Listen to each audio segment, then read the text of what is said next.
அனைவருக்கும் வணக்கம்பா. இந்த school book back question maths சீரீஸ்ல இந்த 6ல இருந்து 10 வரை நம்ம 6ஆம் வகுப்புல இன்னைக்கு வந்து பார்ட் 4 பார்க்க போறோம். ரைட், ஆல்ரெடி நம்ம ஒரு 3 பார்ட் பார்த்துருக்கோம்பா. இன்னைக்கு 4வது பார்ட்ல அந்த புக் பேக் கொஸ்டின்ல என்னென்ன முக்கியமான வினாக்கள், இது நம்ம டியூனிஎஸ்ஆர்பி எஸ்ஐ அண்ட் பிசி எக்ஸாம்ல நியூமெரிக்கல் அனாலிசிஸ் அப்படின்னு ஒரு சிலபஸ் இருக்குப்பா. ஸோ அதுல இந்த மாதிரி நம்ம ஸ்கூல் புக் பேக்ல இருந்து எல்லாமே கேட்கலாம்.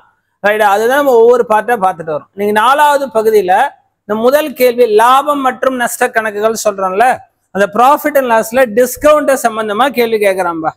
இப்ப டிஸ்கவுண்ட்னா என்னப்பா, அதாவது கடைக்கு போறோம், ஒரு ஆர்டிக்கல் ஏதோ ஒரு ஐட்டம் நம்ம வாங்குறோம், ஒரு பர்ச்சேஸ் பண்றோம், அது பேர் என்ன சொல்லுவாங்க, அதுல எழுதப்பட்ட விலைய மார்க்கெட் பிரைஸ், தமிழ்ல என்ன சொல்றோம், குறித்த விலைன்னு சொல்றோம்பா. அது என்னப்பா சொல்றோம், குறித்த விலைன்னு சொல்றோம். ரைட்டா, இப்ப கடைக்கு போறோம், ரைட்டா, ஒரு ஆர்டிக்கலை பர்ச்சேஸ் பண்ணும்போது லேபிள்ல அந்த லிஸ்ட்ல ஒரு 500 ரூபான்னு எழுதிருக்குன்னு வச்சுங்களேன். நமக்கு அந்த கடையில என்ன சொல்றான், ஒரு 50 ரூபா டிஸ்கவுண்ட் ஆஃபர் பண்றான் அந்த பொருளுக்கு. அப்போ இது பேர் என்னப்பா, குறித்த விலை, மார்க்கெட் பிரைஸ்ன்னு சொல்றோம். அதுல இருந்து தள்ளுபடியை மைனஸ் பண்ணா அந்த பொருளுடைய விற்பனை விலை 450ன்னு சொல்றோம்ல, இது ரொம்ப விஷயம். அப்ப மார்க்கெட் பிரைஸ்ல இருந்து டிஸ்கவுண்ட்டை மைனஸ் பண்ணா நமக்கு செல்லிங் பிரைஸ் கிடைச்சிடும். அந்த குறித்த விலையிலிருந்து தள்ளுபடியை கழித்தால் நமக்கு விற்பனை விலை கிடைக்கும். அப்போ இங்க தம்ப கேக்குறான், தள்ளுபடியானது எதிலிருந்து கழிக்கப்பட்டு விற்பனை விலை கிடைக்கும்னா குறித்த விலையிலிருந்து. மார்க்கெட் பிரைஸ்ல இருந்து டிஸ்கவுண்ட்டை மைனஸ் பண்ணாதான் to get the selling price, இது நம்ம சொல்ல வரும். ரைட், அடுத்து என்ன சொல்றான், overhead expense always included in, கூடுதல் செலவுகள் எப்பொழுதும் அடக்க விலையினுள் அடங்கும்னு சொல்லுவாங்கப்பா. அப்படின்னா என்ன சார் மீனிங் அப்படின்னா, இப்ப நம்ம ஒரு பொருளை, ஒரு பைசைக்கிள், ஓல்டு பைசைக்கிளை வாங்குறோன்னு வச்சுங்களேன். ரைட், அப்போ ஒரு பழைய சைக்கிளை வாங்குறோம், ஒரு 2000 ரூபாய் கொடுத்து வாங்குறோம். வாங்கும்போது அது எக்ஸ்ட்ராவா ஒரு ரிப்பேரிங்காக நம்ம என்ன பண்றோம், ஒரு 500 ரூபாய் செலவழிக்கிறோன்னு வச்சுங்களேன். இப்ப என்ன பண்றோம், அந்த சைக்கிளை நம்ம வந்து 3000 ரூபாய்க்கு 3500 ரூபாய்க்கு சேல் பண்றேன்னு வச்சுங்களேன். அப்ப எவ்வளவு லாபத்தை கொடுக்கனா, அப்ப நான் சைக்கிளுக்காக 3000 ரூபாய் செலவு பண்ணிருக்கேமா மொத்தமா. ரைட்டா, இப்ப எவ்வளவு லாபம்னா எனக்கு 500 ரூபாய் லாபம். இப்படிதான் சால்வ் பண்ணணும். அதனால இந்த கூடுதல் செலவுகள் எதுல சேருனா இந்த காஸ்ட் பிரைஸ்ல தான் சேரும், அடக்க விலையினுள் தான் அடங்கும்னு சொல்லுவாங்க. அப்ப overhead expenditure always included in cost price, கூடுதல் செலவுகள் எப்பொழுதும் அடக்க விலையினுள் அடங்கும். ரைட் பா, there is no profit or loss, அதாவது நம்ம லாபமும் நஷ்டமும் அடையலைன்னா அப்ப காஸ்ட் பிரைஸ் என்னவோ அதே தான் செல்லிங் பிரைஸ் பா. நான் வாங்கிய விலை என்னவோ அதே தான் விற்பனை விலைக்கு அது சமமாக இருக்கும், அது ஈக்குவல் டு பா. ரைட்டா, அப்ப நான் ஒரு பொருளை 100 ரூபாய்க்கு வாங்குறேன், அதே 100 ரூபாய்க்கு சேல் பண்ணா எனக்கு லாபமோ நஷ்டமோ இருக்குமானா இருக்காது. அத நோ லாஸ் நோ ப்ராஃபிட். அப்போ option A, cost price equal to selling price. அடக்க விலையானது விற்பனை விலைக்கு சமமா இருந்தா நோ லாஸ் நோ ப்ராஃபிட்னு சொல்றோம். இது நம்ம ஆல்ரெடி டிஸ்கஸ் பண்ணிட்டோம். என்னவா பார்த்தோம், மார்க்கெட் பிரைஸ்ல இருந்து டிஸ்கவுண்ட்டை மைனஸ் பண்ணாதான் செல்லிங் பிரைஸ் கிடைக்கும், குறித்த விலையிலிருந்து தள்ளுபடியை கழிச்சா விற்பனை விலை கிடைக்கும்.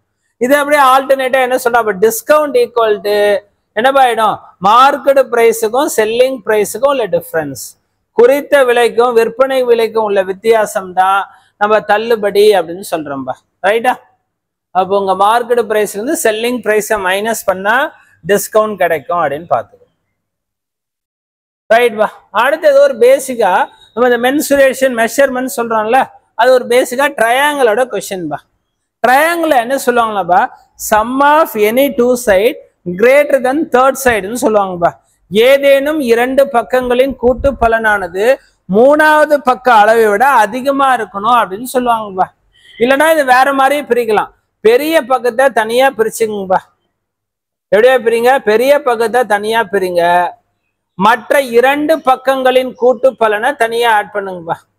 அப்ப எது அதிகமா இருக்குன்னா, பெரிய பக்கத்தை விட மற்ற 2 பக்கங்களின் கூட்டு பலன் அதிகமா இருந்தா அது முக்கோணத்தை அமைக்கலாம் அப்படின்னு சொல்றோம்பா. ரைட்டா, இதோட பாயிண்ட். இப்ப நம்ம என்ன எடுத்துக்கலாம், ஆல்ரெடி நமக்கு 5,9ன்னு ஒரு பாயிண்ட்ஸா சொல்லியிருக்காம்பா. ரைட்டா, இது கொடுத்துருக்கான். இப்ப முதல் ஆப்ஷன்ல 5 சப்ஸ்டிட் பண்றேன்னு வச்சுங்களேன்.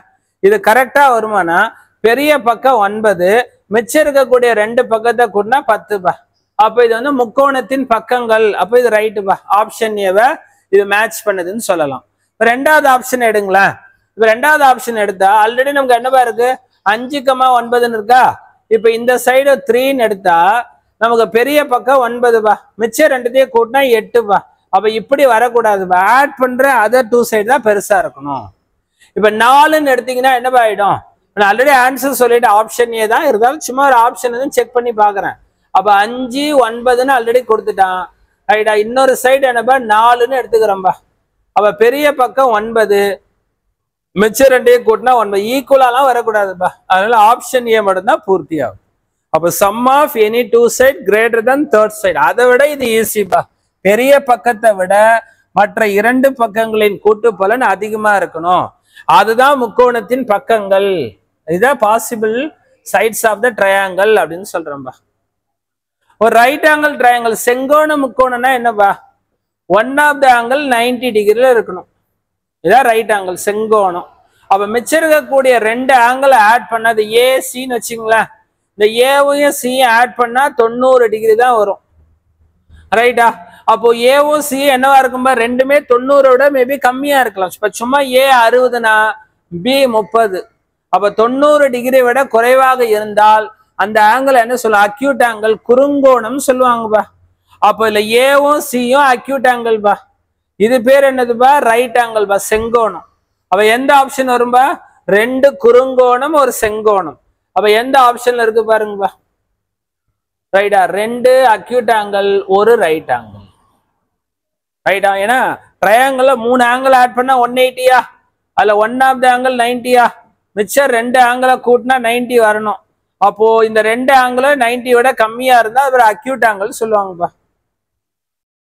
ரைட்பா. அடுத்து ஈக்குவலேட்டட் ட்ரையாங்கிள் சமபக்க முக்கோணம்னா என்னப்பா, 3 ஆங்கிளும் சேமா இருக்கு, 60 60 60பா. அப்ப மூணுமே என்ன கோணம்னா அக்யூட் ஆங்கிள் சொல்றோம்பா. 90 டிகிரி விட கம்மியா இருந்தா அது என்ன சொல்ற, அக்யூட் ஆங்கிள். 90 டிகிரி விட குறைவாக இருந்தால் குறுங்கோணம் அப்படின்னு சொல்றோம். ரைட்பா.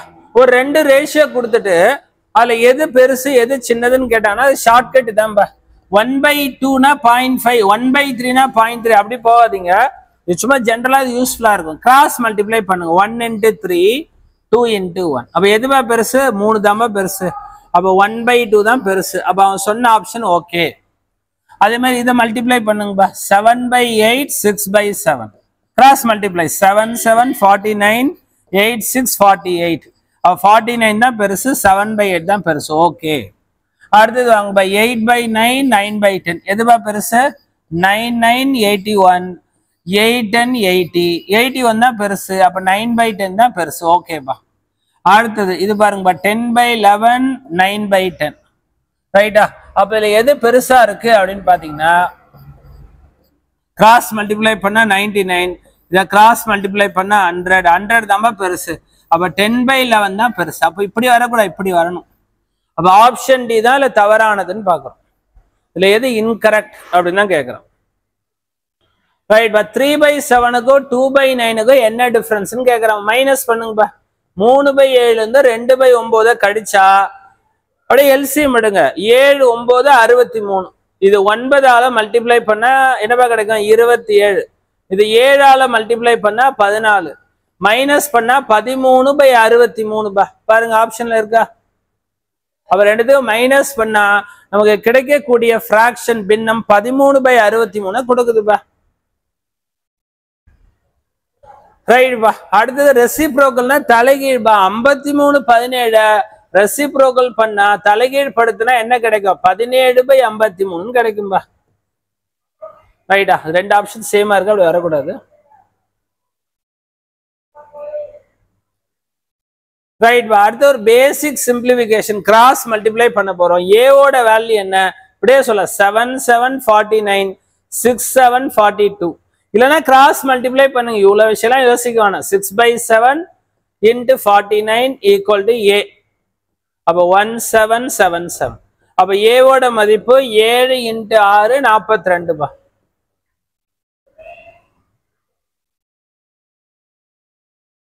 ரைட் பா. அடுத்து ஒரு பின்னங்களை வச்சு ஒரு பேசிக்கா கொஸ்டின் கேட்கறேன்பா. இப்ப கௌரி அப்படின்றவங்க ஒரு 3.5 கிலோ ரைட்டா தக்காளியே வாங்குறாங்க. அப்புறம் 3/4 கிலோ ஓகேங்களா கத்திரிக்காயை வாங்குறாங்க. 1.25 கிலோ வெங்காயத்தை வாங்குறாங்க. அவர் வாங்கிய காய்கறிகள் எடை என்ன? நம்ம ஷார்ட்டாவே சொல்லலாம், ரியல் லைஃப்ல தெரியும். இப்ப இந்த 3/4 கிலோவையும் இந்த 1/4 கிலோவையும் ஆட் பண்ணா 1 ரைட்டா. அப்போ 1 + 1 2, 2 + 3 5, 5 + 6 5.5 இப்படியே சொல்லிடலாம். இல்ல இதெல்லாம் நமக்கு புரியல அப்படின்னாதான் நீங்க இதெல்லாம் எழுதணும் ரைட்டா. 3.5 கிலோ எடுவே சொல்லலாம். 6 + 1 7/2 இப்படிலாம் சால்வ் பண்ணும்பா. அடுத்தது இது 3/4 இப்படி எழுதணும். இது எப்படிமா எழுதணும்? 5/4. அப்ப எது ஈஸி? நம்ம ரியல் லைஃப்ல சொல்லக்கூடியதே ஈஸி. அழகா எழுதுங்க. 3.5 கிலோனா பிரிங்க. 3 + 6 இது ஒரு 3/4 கிலோ, இது 1.25 கிலோ இப்படி பிரிங்க. இப்ப இதெல்லாம் ஆட் பண்ணுங்க. 3 + 1 4 இதாச்சா? 3/4 1/4 ஆட் பண்ணா 1 இது ஒரு அரையா? அப்ப ஆக மொத்தம் 5 + 6 5.5 கிலோவா? சிம்பிளா முடிஞ்சுதா? இதே இதுனா எல்சிஎம் எடுக்கணும். பை 4ன்னு போடணும். 4ஆ மாத்தினா 2 மேல 2ஆல பெருக்குனா 14. இங்க பை 4ல அப்படியே கூட்டலாம். 3 + 5 8. அப்ப 22/4 பா. இப்ப 22ல எத்தனை 4 இருக்கு அப்படின்னு பாருங்க. கரெக்டா பாருங்கப்பா. 7 2 14 ரைட்டா. 3 + 5 8 ரைட்டா.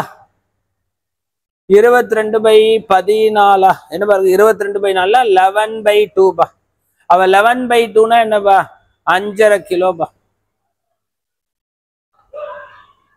ரைட் பா. அடுத்த கேள்வி வாங்கப்பா. இதை கூட நீங்க ஜென்ரலாவே ட்ரை பண்ணலாம். நீங்க ஃபுல்லா ஃபிராக்ஷன்லாம் மாத்தலாம். அதை விட ரியல் லைஃப்ல நம்ம சொல்லக்கூடிய விஷயமே ஈஸி தான். இதுல என்ன சொல்லியிருக்கான்னா, ஒரு எண்ணெய் பெட்டியில 3.25 லிட்டர் எண்ணெய் இருக்காம்பா. அதுல இருந்து நம்ம 2.5 லிட்டரை எடுத்துறோம். அப்ப 3/4 லிட்டர்ல 1/2 லிட்டர் போச்சுன்னா மிச்சம் 1/4 லிட்டர் தான் இருக்கும் ரைட்டா. இந்த ஃபிராக்ஷன் மட்டும் மைனஸ் பண்ணுங்க. 3/4ல 1/2 போச்சுன்னா 1/4 லிட்டர். அதுல 3ல 2 போச்சுன்னா 1. அப்ப மிச்சம் நம்மள்ட்ட எவ்வளவு இருக்கும்? 1.25 லிட்டர் இருக்கும். இப்படியே சொல்லலாம். இது புரியலன்னா தான் நீங்க அந்த மிக்சடு ஃபிராக்ஷனை ப்ராப்பர் ஃபிராக்ஷனா மாத்தணும்பா. இது என்னப்பா சொல்லுவோம்? 12 + 3 15/4 ரைட்டா. அதுல இருந்து 2னா என்னப்பா? 4 + 1 5/2 பா. இதை மைனஸ் பண்ணணும். அப்ப எல்சிஎம் 4 கீழே 2ஆல பெருங்க, மேல 2ஆல பெருகுங்க. அப்ப 15ல 10 மைனஸ் பண்ணா 5/4 பா. 5/4னா எப்படியா பிரிப்போம்? 5ல எத்தனை 4 இருக்கு? 1 4 + 1 பா. அப்ப 1 + 1/4 அதான் 1.25 லிட்டர் அப்படின்னு சொல்லுவோம். அப்ப சில விஷயங்கள்லாம் நம்ம ரியல் லைஃப்ல சொல்ற மாதிரியே சால்வ் பண்றது ரொம்ப ஈஸி தான். இப்ப நிலவன் அப்படின்றவன் 1 மணி நேரத்துல 4.5 கிலோமீட்டர் நடந்து போறான்பா. இவன் 3.5 மணி நேரத்துல எவ்வளவு தூரத்தை அவன் நடப்பான் அப்படின்னு பார்க்க போறோம் ரைட்டா. சரி இப்படி எழுதலாமா? 1 மணி நேரத்துல அவன் நடந்த தூரம் 4.5 அப்படின்னா என்னப்பா? 8 + 1 9/2 கிலோமீட்டர் நடந்தான். 3.5 மணி நேரம் அப்படின்னா 6 + 1 7/2 மணி நேரம். அவ்வளவுதான். இதை கிராஸ் மல்டிப்ளை பண்ணுங்கப்பா. அப்ப கிராஸ் மல்டிப்ளை பண்ண 9/2 × 7/2 வருதா? அப்ப 63/4 ரைட்டா. அப்ப 63/4 என்னவா இருக்கும்? 15 4 60 மிச்சம் 3/4 அவ்வளவுதான். அப்ப எவ்வளவு கிலோமீட்டர் அவன் கடந்திருப்பானா? சோ 15 3/4 கிலோமீட்டர் அவன் நடந்திருப்பான் அப்படின்னு சொல்லிடலாம்பா. ஐடியா கிளியரா பாருங்கப்பா. ஜென்ரலாவே எடுத்துட்டோம். 1 ஹவர்ல 9/2 போனா 3.5 மணி நேரத்தை 7/2 மணி நேரத்துல எவ்வளவு தூரம் போறோம்? அப்படியே கிராஸ் மல்டிப்ளை பண்ணிடும். ஓகே அடுத்து என்ன சொல்றான்னு பாருங்கப்பா. 15.25 நீளம் உள்ள திரைச்சீலையை ரைட்டா அதுல ரவி என்பவர் வாங்குறாருப்பா. அவர் அதை ஒவ்வொன்றும் 2.25 மீட்டர் நீளம் உள்ள சிறிய சிறிய ஸ்கிரீனா கட் பண்ணி எடுத்தா எத்தனை நமக்கு ஓகேங்களா அந்த சிறிய திரைச்சீலைகள் கிடைக்கும் அப்படின்னு கேட்க டிவைட் பண்ணணும் ரைட்டாப்பா. அப்போ ஒரு ஸ்மாலர் பீஸோட லென்த் 2.25 மீட்டர்னா இதுல எத்தனை பா இருக்கும்? ஒரு தோராயமே சொல்லிடலாம்பா. 15 2ஆல வகுத்தா 7.5. அப்போ நமக்கு கண்டிப்பா 7.5 விட கொஞ்சம் பக்கத்துல நியரஸ்டா வரும். அப்ப 7 8 மேபி 7க்கு மேல 8 வர சான்ஸ் இருக்கு ரைட்டா. இருந்தாலும் பர்ஃபெக்டா பாத்துடலாமா? இத 15.25 15 நாள் 60 + 3 63/4 பா. இதான் டோட்டல் லென்த் நம்ம வாங்கினது. அதுல ஒன்னையும் 2.25 மீட்டர்னா என்னப்பா 8 + 1 9/4 மீட்டர்ப்பா. இதை டிவைட் பண்ணணுமா? அப்ப டிவைட் பண்ணா பை என்ன எழுதணும் 9/4னா 4/9 டிவைட் ஆகும்பா. ரைட்டா? அதை மல்டிப்ளை பண்ணி 4/9 அதான் டிவிஷனோட மீனிங். 4 4 அடிச்சிடலாமா? அப்ப 63 9ஆல வகுத்தா என்னப்பா ஆகும் 7 முறை கேன்சல் ஆகும்பா. அப்ப 8 கிடையாது 7 தான் சரியான விடை. ரைட்டா? நம்ம சும்மா தோராயமா சொன்னோம் 15 2ஆல வகுத்தா 7.5. அந்த 7.5 பக்கத்துல 7 வரலாம் 8 வரலாம்னு சொன்னோம். அப்ப சரியா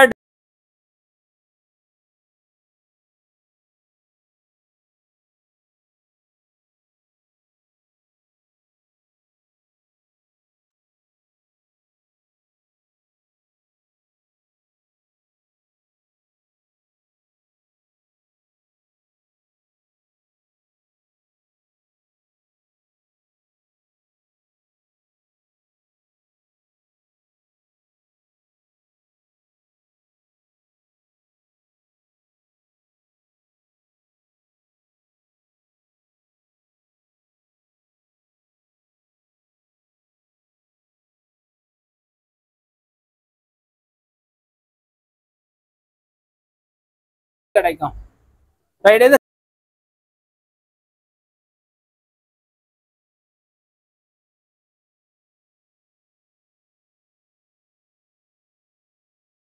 2/5 அப்படின்னா